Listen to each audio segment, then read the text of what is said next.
बिस्मिल्लाहिर्रहमानिर्रहीम अस्सलाम वालेकुम। आप देख रहे हैं एमजेएच स्टूडियो अपने होस्ट मोहम्मद जमाल के साथ।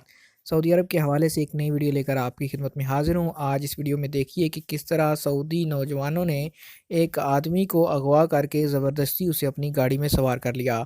सिक्योरिटी इदारे इस कार का नंबर ट्रेस करके इसको पकड़ने की कोशिश कर रहे हैं, तलाश जारी है। आप भी ये वीडियो देखिए और कमेंट करके हमें अपनी राय से ज़रूर आगाह कीजिए।